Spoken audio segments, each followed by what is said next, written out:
Welcome to this edition of At the Mic. I'm your host, Keith Malinak.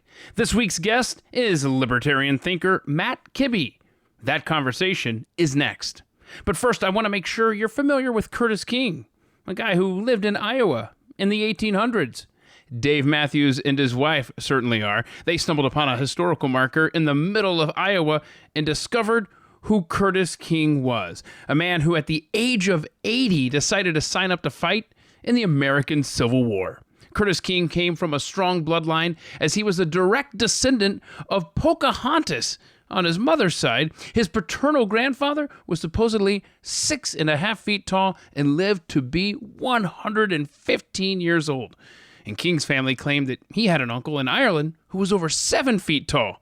Records show that his mother lived to the age of 103. I mean, talk about some longevity, especially for back then. My goodness.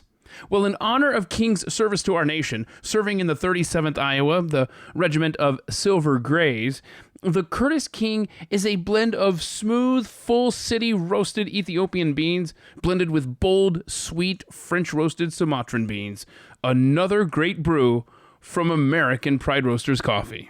I do hope that you'll give it a try, along with all the other memorable blends waiting for you at aprcoffee.com. Be sure to use promo code ATM at checkout, and you're going to get yourself 10% off your entire order. That's aprcoffee.com, promo code ATM.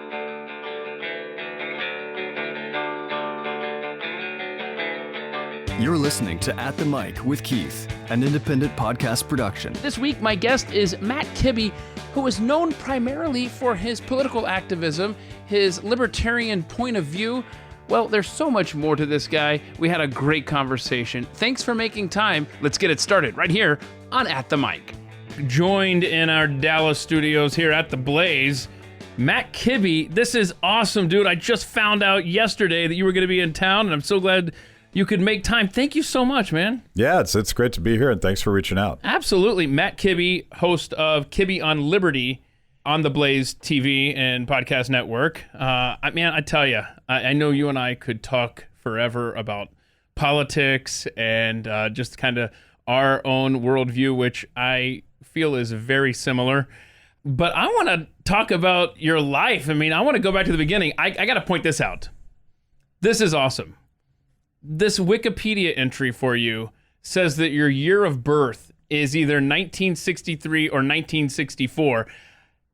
I've got to be honest, I don't know that there's anybody who I've ever seen, we're not really sure what year he was born, that hasn't been maybe 3 centuries ago or something. So what's up with that, man? Well, what's funny about that is until recently, someone on my team eventually fixed this, but until recently, Wikipedia had me at like 75 years old or something. Oh, wow. And people would compliment me sort of and say, you don't look as bad as I thought you would. So, I used to think more of Wikipedia. I used to be a big Wikipedia fan, but I feel like it's getting manipulated now. But it's 1963. Okay. All right. Very good. But, that ballpark, 63, 64, was better than 1947 or whatever they had what before. It was before? Okay. You're born in Daytona Beach, Florida? Yep. So my dad moved around a lot. He was an engineer. He was working for Ford. He was actually working on the Ford Mustang in Daytona Beach back in the OG days of the Mustang. But he got transferred to Detroit and then to Erie, Pennsylvania. And so I moved around a lot when I was a kid. I don't have like a home, if that makes sense. I have various places and snapshots of my life, but I don't get to go home and like, oh, this is where I grew up. Mm-hmm. How about your earliest memory from growing up? Do you remember that? I don't remember Florida at all. Mm-hmm. And I have a lot of snapshot memories, but I remember being outside of Detroit during the riots. Oh, wow. I was suddenly like, I don't know what I would have been, 5 or 6 or something like that. And I just remember everyone freaking out. Yeah. And we weren't in downtown Detroit, but I remember something's happening. I don't know what it is, but everybody's really anxious. Yeah. I think kids really pick up on what their parents are feeling, and so it's no shock that era in time would really stick with you. I know that you went to, correct me if I'm wrong, you went to George Mason University. Grove City College for undergrad. Okay. Yeah.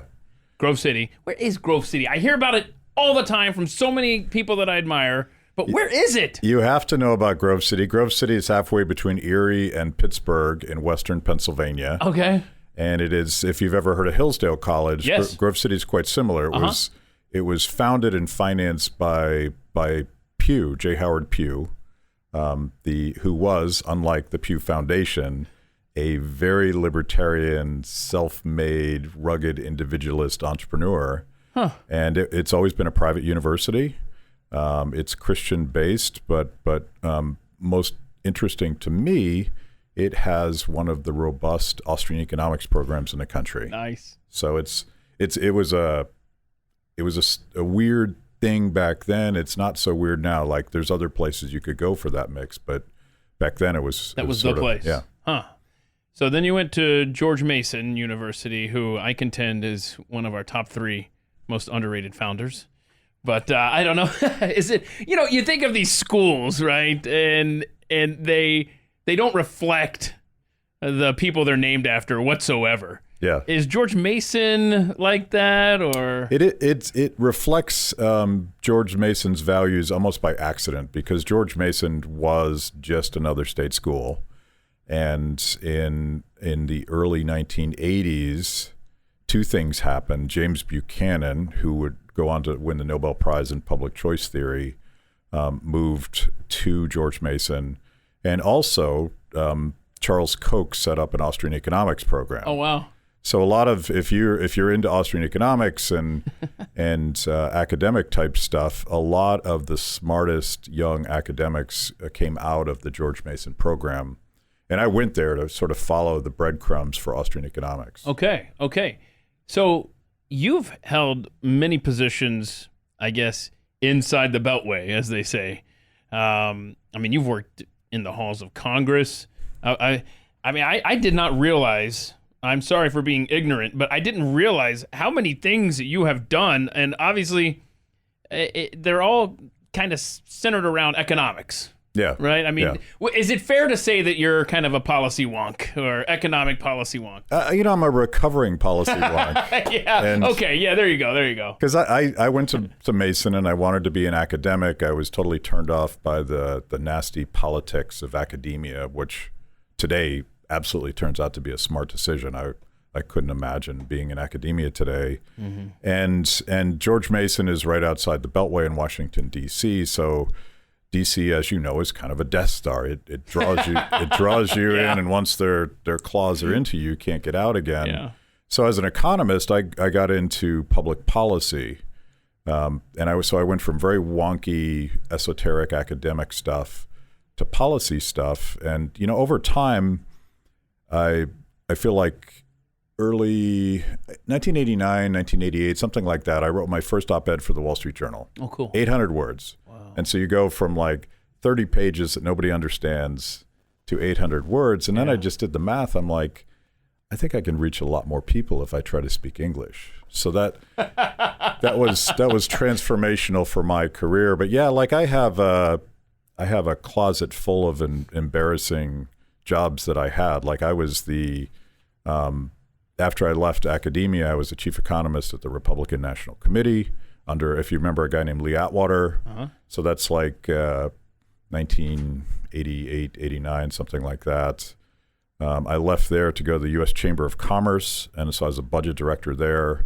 And then I became a chief of staff on Capitol Hill. So when I was young, I'm still like in my mid-20s at this point. So mm-hmm.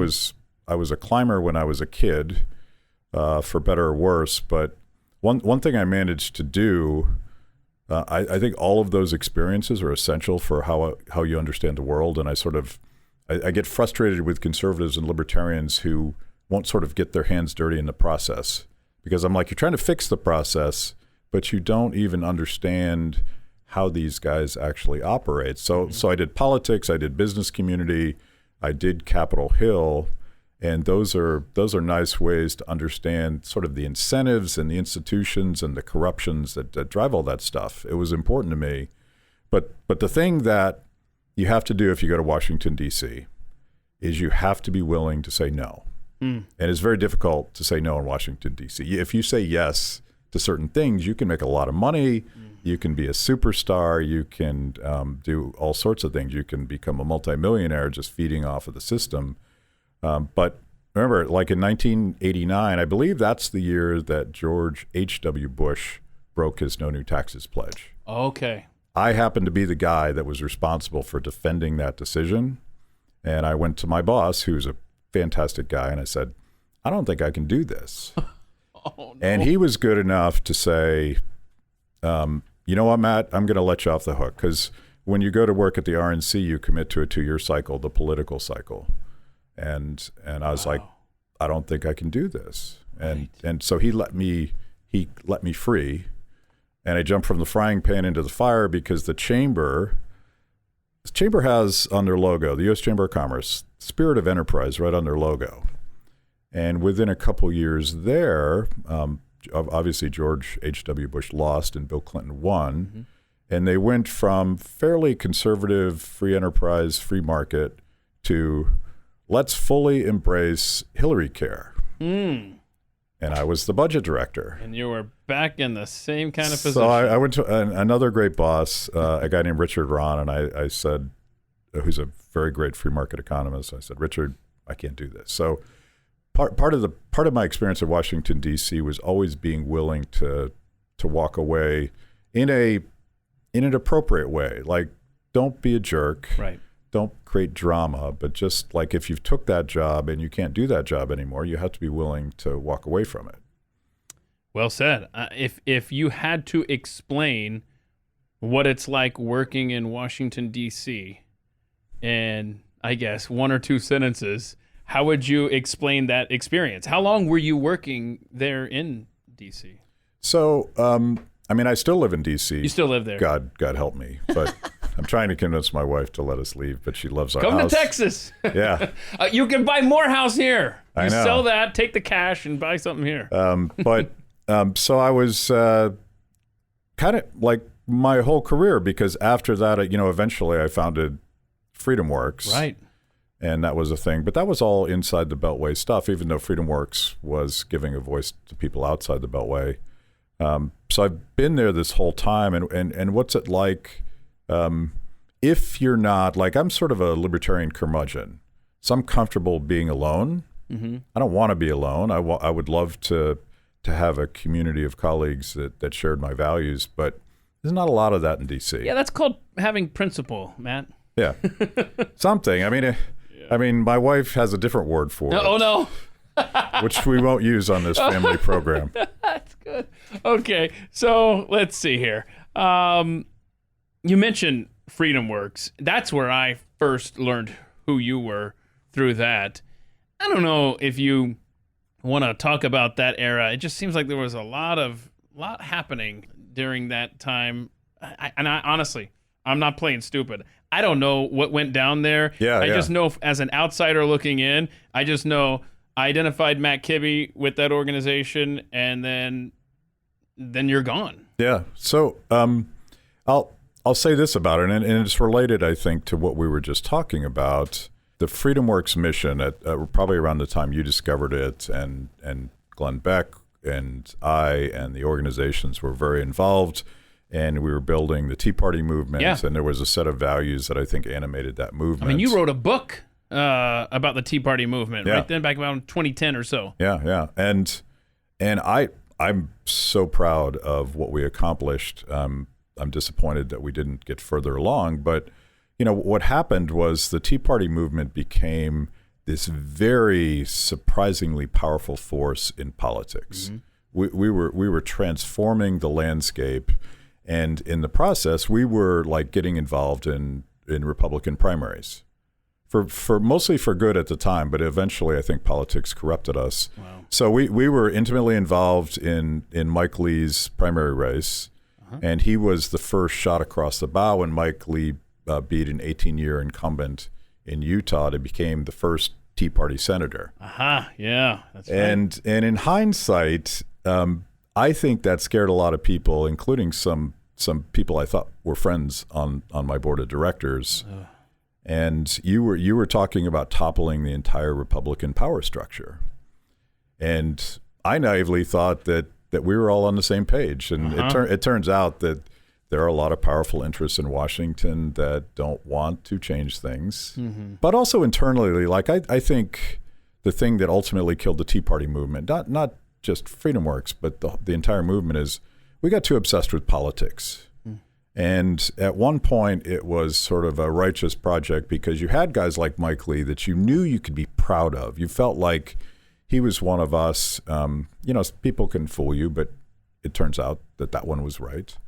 I still feel good about Rand Paul and Thomas Massie, and I felt great about Justin Amash and a few others, but you start to run out of names before you run out of fingers. As I always say on Twitter, whenever I tweet out a video of a politician doing something or saying something really good, I'm always careful to point out, oh, look, so-and-so is proving once again they are one of the 5 remaining people in D.C. that still care, you know? But and this was Glenn's point with the 9/12 Project from day one. It has to be about values. It can't be about politics. But as we were successful in politics, as the Tea Party movement became this, the media made Tea Party into a political party, even though the name had nothing to do with party or politics. And at some point, it was expected that we're just going to support the Republican ticket. And so Mitt Romney for president comes along, and I'm like, we're not doing that. and that was kind of our Achilles heel, like the top of the ticket very much defines the party. And if we had been able to identify a candidate that better represented those values, but we really didn't have time. Like, you want to do politics, it's a career thing, and you need to start building someone when they're in their 20s. And so by the time they're ready to run, but I've since decided that it was a noble experiment, but politics is not the answer. I mean, I care about better guys winning and bad guys losing, but if we don't get upstream of that, if we don't get into the popular culture, if we don't focus on values and stories that can reach people outside of our community, like constitutional, conservative, libertarian, we're always going to lose. Because that's what would hold pretender Tea Party candidates accountable over time would be a sustainable community based on values. Because they will pretend to be us if the incentives align. But if your goal is to just elect 100 Mike Lees to the U.S. Senate, I got news, you're going to be dead before you get it done. Right. No, it's a fair point. So you mentioned your wife, Terry. Yeah. How long have you guys been married? Forever. Yeah. And good for you. She likes to joke that I met her when she was 12, which isn't technically true, but we've been married 35 years. All right. Congratulations. College sweethearts. Okay. That's where y'all met then? Yeah. Okay. So I met her when she was a freshman in college, so we've literally been together forever. That's so cool. We now work together, which is really cool. So that's really cool. Yeah, because I reached out to both of you to hopefully set this up, and so I was glad to make that happen. I thought, hey, is that the same Terry? So yeah, it worked out. That's cool. It's funny, Terry doesn't do my schedule because I technically and specifically work for her at Free the People, but tell us about that group. Yeah, she controls my schedule, if that makes sense. But isn't that the job of wives? I'm going to be honest here. I mean, my wife, I forget everything. Yeah, she's like, no, we have to be here. We have this on Saturday. I was like, oh my gosh, that's right. We've started, and it's kind of transformational. We started giving talks together by accident, but those talks have turned into a book project called Love, Liberty, and the Pursuit of Happiness. Oh, wow. And do we have a release date on that?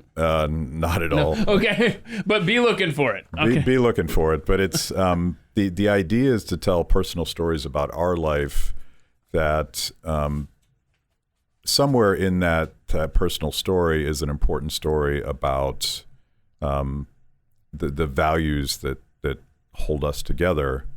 And it sort of starts off with the fact that, our marriage is very much a union of two very different people. And so I'm very right-brained. I'm creative. I'm impulsive. I'm philosophical. She thinks I'm kind of reckless. And she's an engineer by training. Okay. And so she's everything that I'm not when it comes to organization and planning. I think she's too conservative, and she thinks I'm too crazy. But the combination is a very powerful thing. That's cool, man. And I think that's true about a good marriage, but it's also true about people's willingness to work together. Mm-hmm. It's difficult, right? Yep. It's difficult to find common ground with people, even in your neighborhood or your community or your city. But I think the lesson, and I go back to the Tea Party movement. Like mm-hmm. we took a lot of risks to work together as a community, but together was so much more powerful than what any one of us could have done. And by the way, there's sort of an Austrian economics point in there. This is one of the things my wife yells at me. I always quote dead people. Always quote dead people. But, Hayek, when he was trying to explain to communists why they couldn't centrally plan the economy, he's like, knowledge isn't this thing out there. It is embedded in very specific people. So we all have personal knowledge, local knowledge, aspirations, goals that are distributed throughout a community and certainly throughout an economy. And if you try to replace the process of people trying to figure stuff out with all of that unique ability and knowledge, you will never get to the big and beautiful things that happen when people are free. And you can replace it with a central plan. You're always going to be wrong because you don't know enough. But it also it destroys the beauty that comes from cooperation. Uh-huh. So that's I hadn't really thought about that in the context of marriage, so I guess that's going to go in the book now. And, and Terry and I will argue about why I'm quoting Hayek in a book about our marriage. I love it. No, I can't wait for this book. And you can use this conversation as a refresher for your memory bank when you're putting pen to paper for this kind of story here. So you obviously talk a lot about Friedrich Hayek and Ayn Rand. Ayn Rand. Yeah. I totally knew when I asked you this question off air. I totally knew it was going to be Atlas Shrugged as your favorite book. Yeah. I mean, you got to read that, y'all. And look, if you don't want to read this really thick book and I people that skip, the scene of Congress and all that stuff, look, this is still available. I haven't checked it in a while, but there is a 50 CD set. So it may be harder finding a CD player than the CDs right now, but anyhow, that is an option available, or I'm sure it's on Kindle or Audible, where you can listen to it. Yeah. But it's a must. You got to absorb this because we live it every day. That's perhaps the depressing part, and she really had some foresight on a lot of things we're living today. But the depressing thing, it's a dystopian novel where.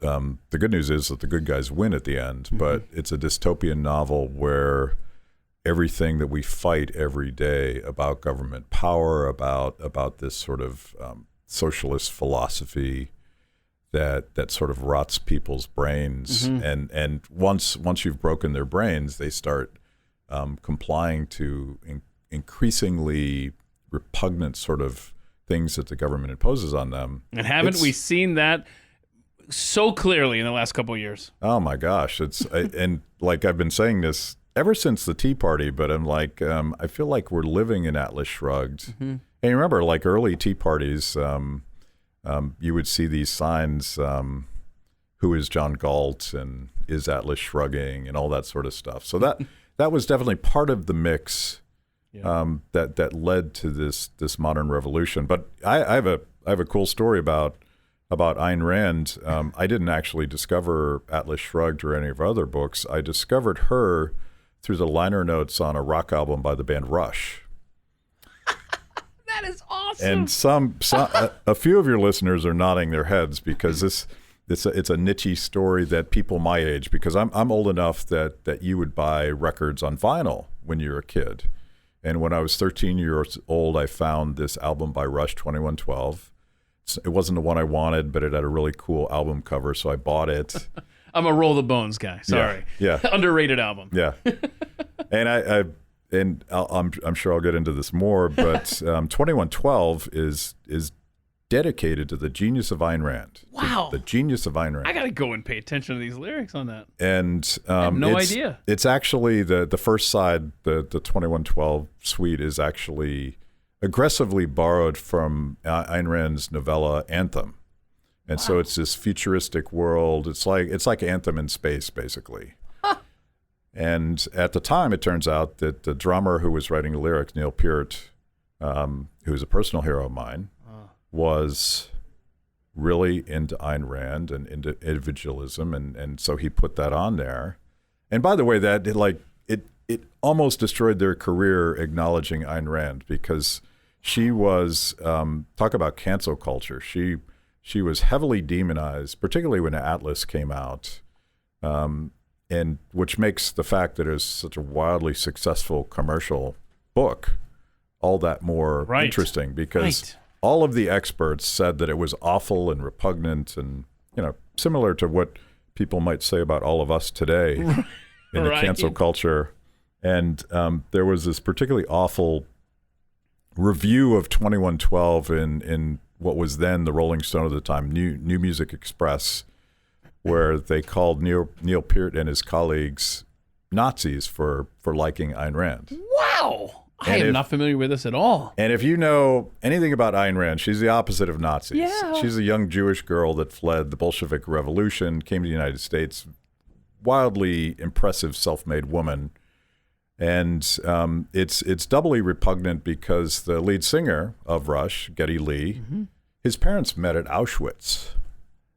So they it cut them very deep, and I think in a lot of ways it sort of defined their career. They got a little more independent, but even Neil Peart, who had dedicated this album to Ayn Rand, got a little bit defensive about it. So he would, over time, start defining himself as a bleeding heart libertarian, so that because he wanted people to know that libertarians care about people too, as if that wasn't always true, but they struggled with that thing.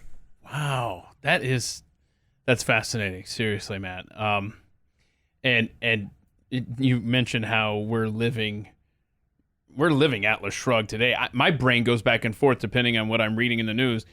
My brain either flashes to a scene in Atlas Shrugged or flashes to a scene more often than not to Idiocracy. Yeah. Oh man. We are living both of those worlds every day, man. It's I hated Idiocracy when it came out. Really? Because it made me sad. I'm like, this isn't funny at all. And now I understand why I didn't like it, because it sort of like Atlas Shrugged, it was far more real than perhaps was intended, because I do feel like we're living through Idiocracy, and it's frustrating. But of course the opportunity to change, don't worry about the masses so much. Start at the margins. Start with people that want to think. Start with young people that are questioning the official narrative. And I think, going back to cancel culture, the script of Antifa goes all the way back to World War II, but it also would go back to 1976 when this article was written about Rush. Just call them Nazis and people will stay away from them. I feel like they've overplayed their hand today, because today the definition of a Nazi is anybody who's not a full angry Marxist, Maoist. Let's use violence to destroy everybody that's not like us. And I feel like they're pushing people in. They're not pushing them our way so much as over the top. Yeah, they're just people are now well, surely there's more choices. If I don't want to be Hitler, do I have to be Pol Pot, or could we find there must be something else? So they're looking. They're like, I don't believe that those are my two choices. Right. And by the way, you mentioned the 2112 reference in the liner notes. Well, first of all, liner notes, I should just pause for a moment and just say, great place to find great information. I mean, that's where my wife and I came up with our oldest child's name. It was and we were mispronouncing it. Anyway, it's a long story. But I'm just telling you, people, you got to find that. That's what stinks in the digital age. You don't have the liner notes and the covers and the art and all that stuff. But what I was going to say is I didn't read Atlas Shrugged until, let's see, I'm 45 now, so I would have been 32 because it was on the commute in Manhattan 13 years ago, working for Glenn there, and I'd read it on the train, going and coming. And I was actually exposed to her name in college and had no clue because it was a joke. If anybody was going to school at the University of Nebraska in Lincoln, the Daily Nebraskan newspaper, every week between when I was there, 94 to 98, this guy would take a personal ad out, and it was like what he wanted in a woman, blah, blah, blah. And one of the things he mentioned in there was, loves to read Ayn Rand for fun or something like that, And like it was a joke to us because we thought, is this a real person who's always posting this? Is this just for the fun of it? So I would see that name and that I didn't even look beyond that classified ad. And it took me 20 years before I finally got around to let's see what this, okay. Oh, I know that name. Anyway. Our first, Terry's and my first Christmas together in college, which would have been like, I'm going to really date myself, probably 1983 or something like that. She was probably expecting jewelry for Christmas. Oh, no. And if I was smart at all, that's what she would have gotten. Right. But she got a copy of Atlas Shrugged instead. Look at that. And when she didn't leave you after that, you knew. It was a test to see if... Well, I sort of knew she wasn't after my money because I couldn't have been any poorer of a college student. She's a special woman because she puts up with my weirdness. She might even like it. She won't admit it, but she might actually like it. Okay. That's awesome, man. You had mentioned the band Rush.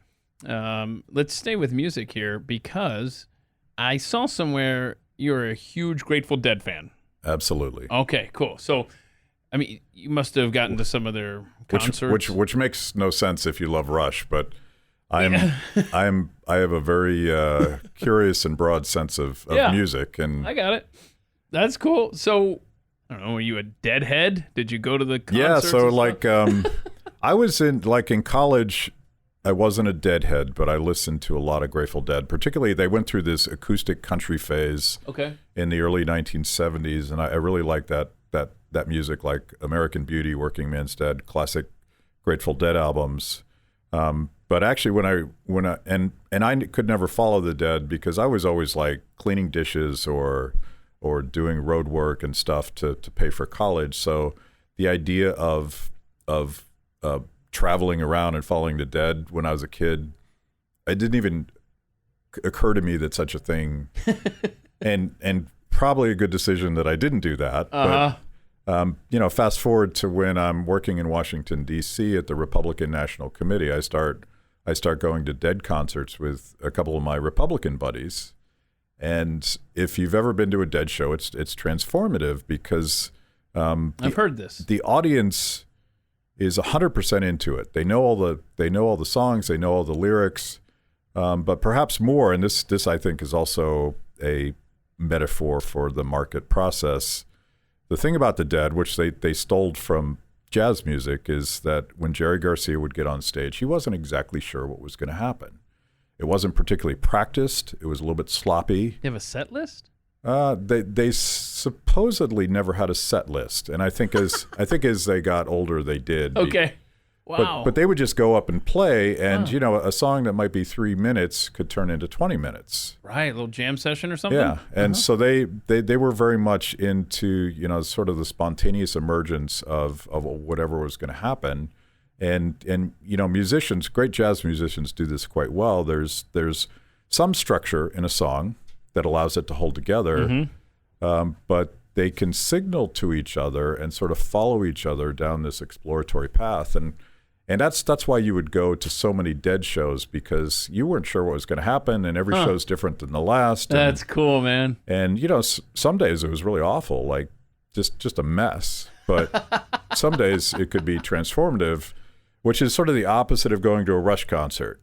Neil Peart famously, like one of the most technically skilled drummers in all of rock history, very complicated songs, and their idea of a good show was successfully recreating every bit of it, which was very difficult to do. It's very complex progressive music, The Dead had the opposite philosophy.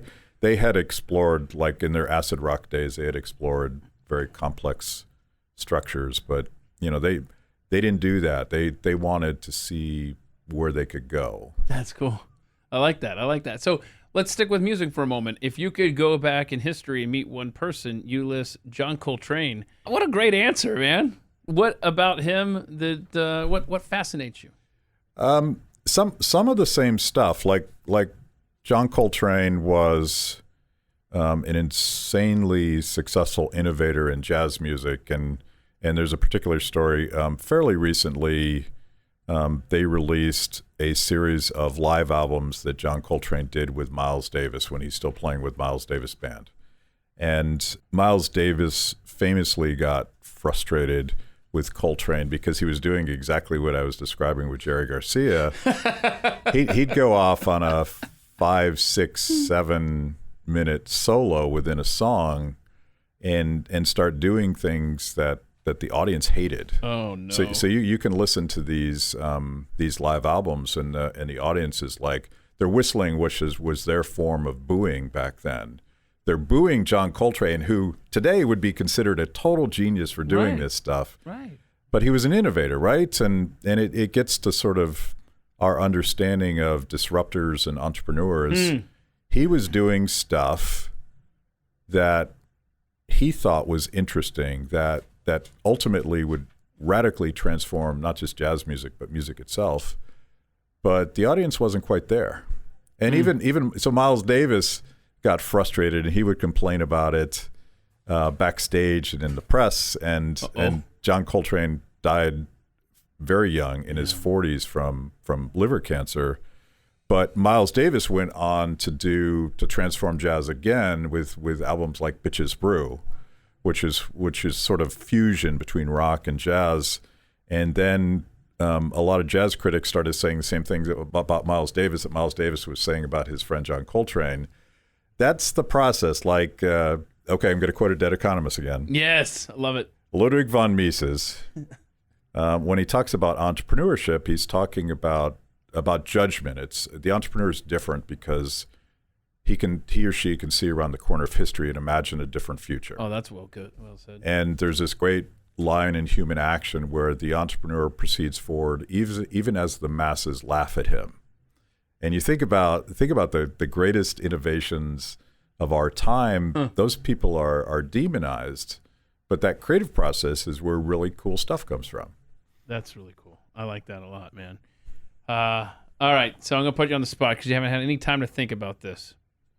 But 5 possessions. If you're gonna keep 5 possessions, what would they be? Is my wife a possession? That's between you and her.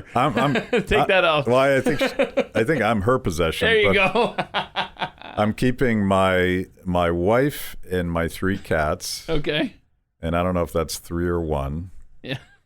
And honestly, I don't need anything else. Yeah. Honestly, like, and this is probably like part of the getting older thing. Like, I think I would be comfortable uprooting and starting over, but those are the things I cherish. Sure. Absolutely, man. What is the most scared you've ever been, Matt Kibbe? I was diagnosed with stage 4 cancer. And when I was almost exactly 20 years ago now. Wow. And I've talked about this quite a bit. My wife finally convinced me to talk about it. I didn't want to for years because when I was a young professional, being a stage 4 cancer survivor is kind of a liability. Like people will use it against you. But when I talk to young audiences, I tell the story because I was sort of blessed with getting diagnosed with by the spoiler alert, I survived. So thanks for throwing that in there. The drama is not going to be that intense because I think people know how the story ends. Right. But I had a bizarre tumor in my abdomen. They didn't know what it was. It took a couple weeks to schedule all of the doctors, and I got lucky because a lot of doctors wanted to work on me because it was such a bizarre case. Oh wow! they wanted to write a journal article afterwards, and I suppose they probably did. But it took a couple weeks to line that all up, and it was going to be 10 hours of surgery to try to extract this thing.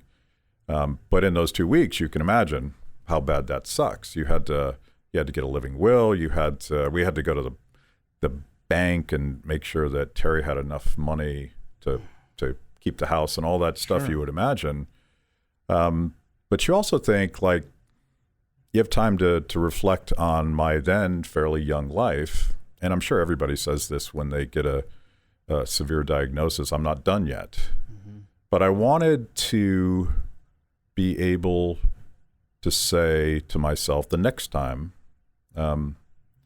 I did what I tried to do. I didn't succeed at everything, but I'm going to feel good about what I did in my life. And I tell that to young people because so many people are afraid of the future. They're afraid to take risks. They're afraid of COVID. They're afraid of whatever they're afraid of. Everybody has all these fears.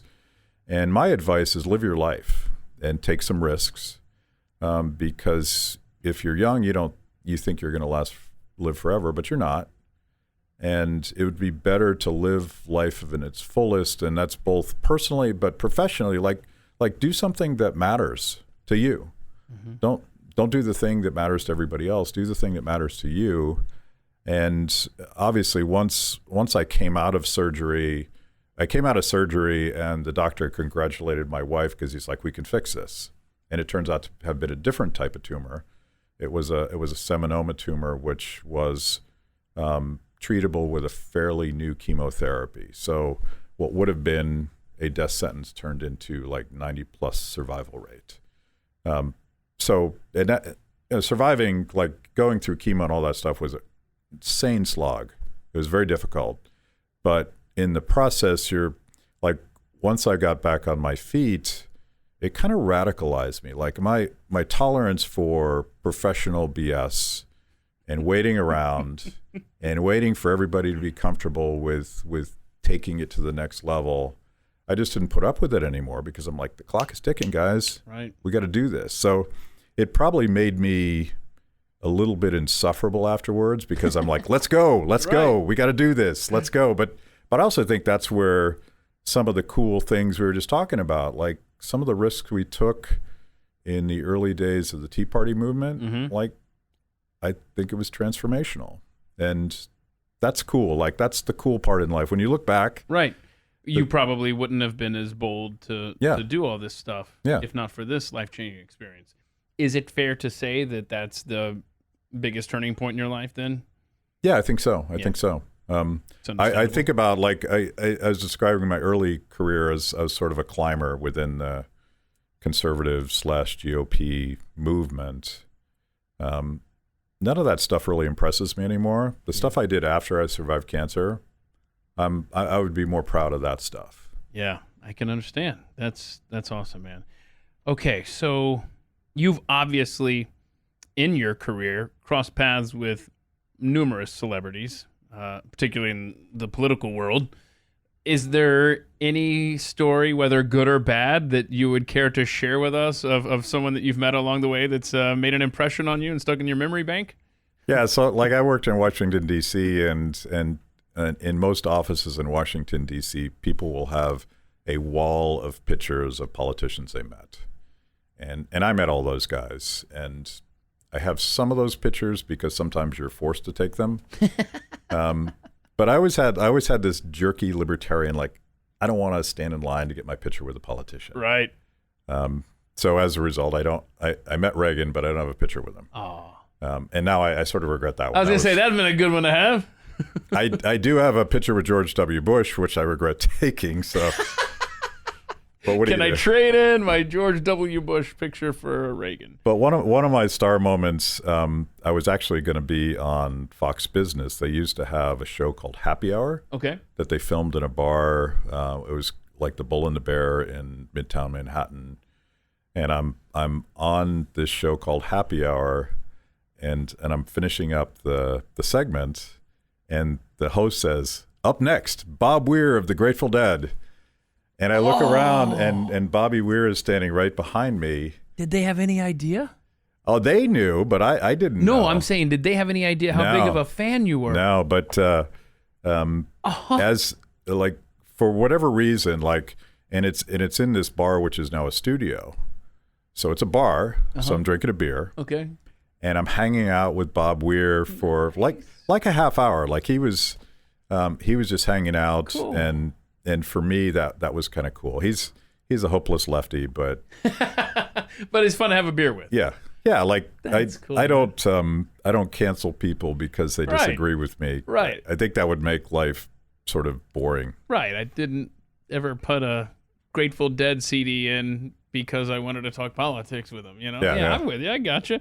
Okay, so any regrets along the way that still bug you? Yeah, like a lot of regrets. Like you could have endless regrets, and I've thought about this because I've had significant disappointments in my professional life. And the challenge when you're trying to do something and you're trying to work with other people and you're trying to build something bigger than yourself, you have to trust people. And it's a double-edged sword because sometimes people you trust can really let you down, and it hurts more than professionally when that happens. So certain people I've trusted, I would be very disappointed in. But here's the thing. I wouldn't have done it any other way because the best things I've ever done in my life are based on trust. And you stick your neck out and they stick their neck out and they experiment and collaborate, and all of a sudden you've just done something that no one thought you could do. It has to be based on that sort of risk-taking with other people. Yeah. And I don't know if you've ever heard this story, but I remember the first time Glenn got me on the phone because we were talking about collaborating. This would have been 2009, and he was grilling me, and then he had to meet with Steve Forbes, who sat on our board, and he was grilling Steve about, is this Matt guy for real? That sounds right. And frankly, I don't know if Glenn's for real, right? So we had this back and forth, and we decided to collaborate. Apparently, I passed the test. and together, like I think, you know, that some of the things that we really accomplished during the Tea Party movement wouldn't have happened unless not just us, but a lot of people. Like conservatives and libertarians love to argue with each other about the details of this and are you good enough on this. But sometimes you just got to put that aside and say, let's focus on these really big things that matter to us. So that's not really a regret. I've turned your question because I think, that's cool. You know, sometimes you get burned, but it would be foolish to not risk trusting other people. I like it. I like it a lot. Is there anything on the Matt Kibbe bucket list that you'd like to accomplish at some point in your life? You know, there's not that many things actually, because Terry and I have lived very full lives, and both professionally and personally. I would love to get this book I'm working on done. Yeah, is this the Love, Liberty, and Pursuit of Happiness? Yeah, and maybe our lives are too full because we're so busy we don't necessarily have time to work on this. Right. And we produce lots of video content. I should say, in the context of our latest project, which is now 5 years old, Free the People, we're getting Free the People is basically a video production company. We produce content to turn kids on to liberty. That's our whole mission. Young people consume video content, and over the last 5 years, the chops of my team have gotten better and better, and I think my goal is to continue to produce feature-length documentary stories, but also like dramatic narrative stories. I want to get into this culture because I think all these things that we believe in and the process of free people figuring stuff out is the most beautiful thing in the world. And too often we sound like, you know, we're just focused on downward sloping demand curves and supply chains and modern monetary theory and all the stuff that we know are problems. But the story of liberty is a beautiful story about people working together to do things that no one thought they could do. And that might be a person or a family or whatever it is. It's just about people pursuing their dreams. And I feel like efforts at conservative movie making and libertarian movie making it's getting a lot better. But man, it's so on the nose, demanding that the audience agree with you. And I think the victory there would be just telling a beautiful story that makes people think. Yeah. Okay. And start to like question their pre-existing narrative. That's freethepeople.org? Yes. Okay, very good. So what would you ask people to do here? To go there, find videos, and just share them on social media, basically? Yeah, come check us out. Like freethepeople.org is basically a channel. Like it's a mini HBO Go, where you can watch different things. You can find Kibbe on Liberty there, as well as Blaze TV, but you can also find a lot of documentary work that we've done. We have a series called The Deadly Isms, which is about the horrific things that happen when governments have too much power. And you're going to find something that works for you. A lot of this content is designed for young people who I would call liberty curious. They're not. I like that. They didn't read Atlas Shrugged, and they don't watch Glenn Beck. They are trying to figure stuff out. So a lot of that is just giving them the space to think for themselves. And we think that's done through personal stories about real people struggling to solve real problems. And sometimes they're sad stories because the government has done horrible things to them that prevent them from achieving their dreams. But sometimes they're beautiful stories about like I said, people solving problems. And that to me is the space where I'm hoping a lot of us go in terms of engaging people outside of our tribe, right? Like it's great to be with your tribe, and it feels safe and comfortable, and it's sort of restorative to sort of leave Washington, D.C. and come here and be with friends, because D.C. is a very hostile place for our values. But right. At the same time, let's not forget that most people are looking for something, and we could help them maybe find it. Very good. That's freethepeople.org. And I just love the way, like you said, it's almost like a channel, but it's got all these shows that and all these episodes. It's really cool, really well laid out. So be sure to share the videos there with those that need to be introduced to thoughts of liberty, and let's keep this thing going for as long as we can, please. Obviously, we have freethepeople.org. Are there other places on social media or online that you'd like people to check you out? I know you from Kibbe on Liberty here at the Blaze, where we both work. Any other places people can check you out? I as my wife will tell you, I spend way too much time on Twitter. Yeah, if you and me both. If you want my sort of hot political takes and philosophical takes, Twitter's the place. If you want to see pictures of my cats and whatever beer I'm drinking, go to Instagram. Okay. But I know on Twitter it's mkibbe. Yeah. Kibbe. Is it the same on Instagram, or is it something different? I'm not sure, but you'll know immediately, because it's all Maine Coon cats and beers. And, I'm on Facebook, but it's like Facebook is kind of a dumpster fire. Like I don't do rage bait, and I don't yell at people, so that's not really my style. No, thank you. All right, Matt Kibbe, you got to check him out all over the place. Just one of these days, I'm gonna have to pick your brain on like political issues, stuff that's going on in the world. So, but I appreciate you spending time to tell us about your life today, man. Thanks for joining me. Yeah, let's do it again. All right. I had such a great time chatting and getting to know Matt Kibbe. He's a really cool guy, and I appreciate you joining us for that conversation.